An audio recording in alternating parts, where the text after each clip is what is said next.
सर्व लहान भक्तांना सप्रेम जयगुरु. आज आपण निंबोरा धामंत्री जवळ एक छोटंसं गाव आहे. या गावामध्ये आपल्यासोबत एक ज्येष्ठ आजोबा आहेत, ज्या आजोबांनी प्रत्यक्ष लहानोजी बाबांचं त्या काळामध्ये दर्शन घेतलेलं आहे.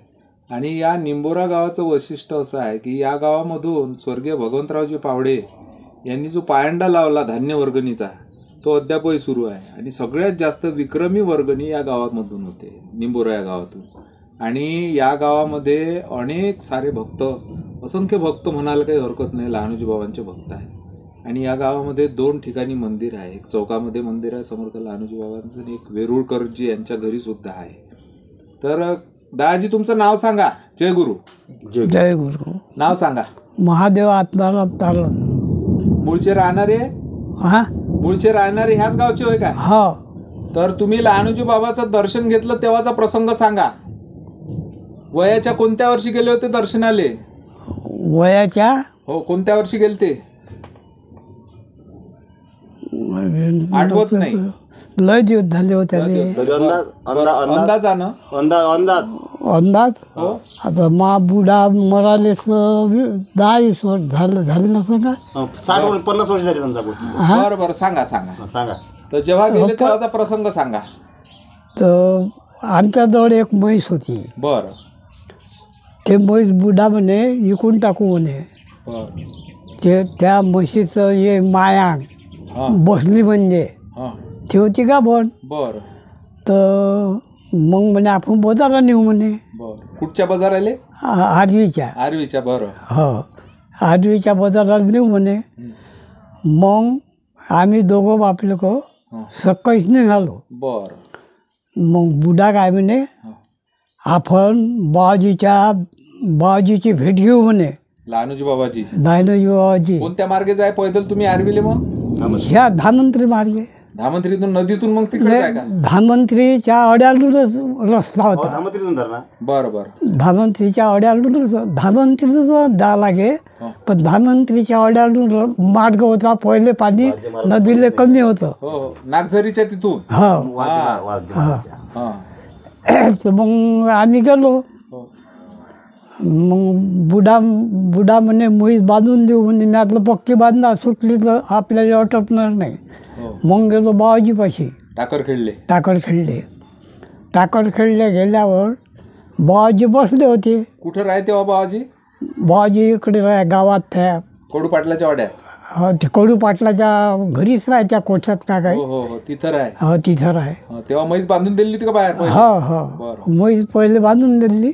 नंतर दर्शनाला गेलो. मग बाबाजी बसले होते. तर मग बाबाजीचं म्या दर्शन घेतलं, बुड्याने घेतलं. तुमच्या वडिलांना? हो, माझ्या वडिलांना आत्मारामजी ताळून घेतलं इथं नाव. मग बाबाजी राहिले काय म्हणे, हट म्हणे. हट म्हणे. हे तिची मी काय ठेवतो रे म्हणे. टाक म्हणे कोण.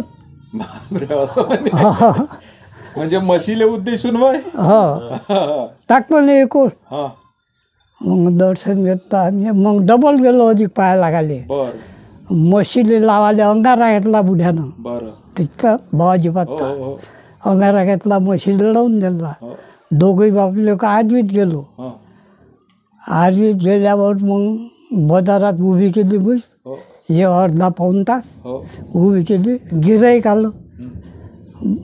ते त्या 300ची का 400चीच मागे. जास्त काही मागे नाही. बुड्यानं ते 450 रुपयाची विकून टाकली. मग पैसे घेऊन आम्ही गावाकडे चालला आलो. आणि ह्या एक प्रसंग झाला. एक दुसरा प्रसंग आहे. सांगा. दुसरा प्रसंग असा आहे, मले हे चौथ्या दिवशी हिव ताप का? हिव थरथर कापणं. ताप ये. हो, ताप आहे. मल्याला 2 महिने तापतो.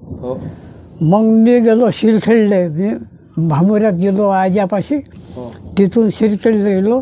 तिथं गणपती महाराजचा काला होत असते. गणपती बसते त्यावेळेस. तिथं गेलो. तिथचा दर म्हणे भाजी खाल्ली म्हणे तर हिव पळते म्हणे. बरोबर. नाटलं बरोबर. मग तिथं गेलो. हो. तिथं एक राहाडे भामऱ्याचा माणूस होता, बरं बरं. महाराजाच्या गावचा, कुंदी समाजचा. हो हो. मग त्याच्या घरी नेलं मला बुढ्यानं. हम्म. मग माय आजानं. हो. मग तिथं गेल्यावर मग त्या गणपतीच्या महाराजच्या तिथे गेलो. पंक्ता सुरू होत्या. हम्म. मग आम्ही तिथं कोळ्याची भाजी खाल्ली. बरं तिकून आलो तरी हिव येत. बरं. हिव काही बसे नाही. हो. मग आलो इथं. एक जण काय म्हणे, दिवसाले म्हणे जांगशिंग बुवा कायचं मंदिर आहे म्हणे. छोटेगिरी महाराजचं. हा छोटेगिरी नाही, वावरात होतं.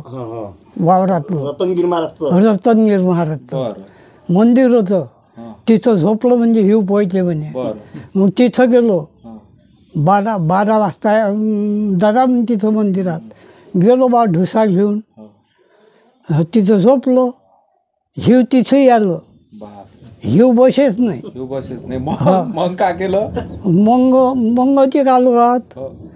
मग आम्ही आपलं हिव बसत नाही. मग मा बुढा होता.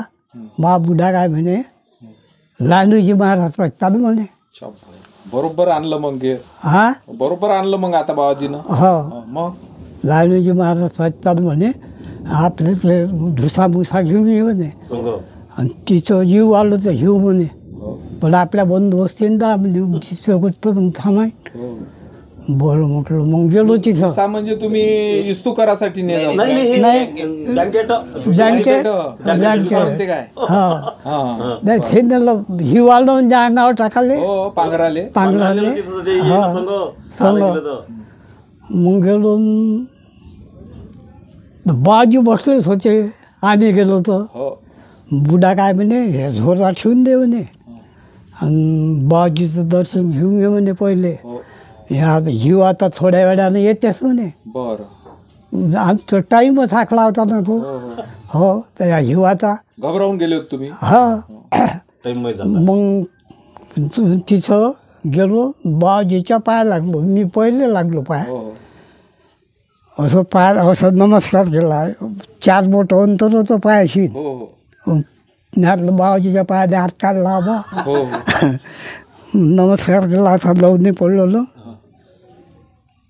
राहिले बाजी या मायाचा भोसळा म्हणण्याची पण लाईन आहे. येतं शेतं रे म्हणे. हा ओळखलं बाबाजीला? हो, येतं शेतं म्हणे. जोड रयपटका मारली असं बाबाजीनं मला. तुम्हाला? हो, तर ह्या डोळ्यावर बसली ते रयपट. बरं. डोळ्यावर बसला. परत पाणी डोळ्यातून. मी पळालो. हे लग्न झाल्यावरची गोष्ट होय का? लग्नाच्या अगोदरच होती. लग्नाच्या अगोदरची गोष्ट. हो. बरं. तर मग मी पळालो. हो. बुडा बसला. बुडाही पाहायला लागला. अरे बापरे म्हणे, बळले पडतो म्हणजे डोळ्या लाल लाल म्हटलं. हो. मग बाहेर पळालो तर काही लोक बसलेच होते तिथं बाजूनं. आपलं बाजूनं भरलं मारलं. बा म्हटलं रयपट डोळ्यातून पाणीच पडते. अरे बट झालं मारलं म्हणे. ते माणसं म्हणे त्याईले काय माहीत. हो. बट झालं मारलं म्हणे. प्रसाद भेटला. हो, तू बिमारीच पडते म्हणे कोणती असं. ते माणसं असे म्हणे. हो हो. म्या म्हटलं चांगलं झालं काय म्हटलं. हो.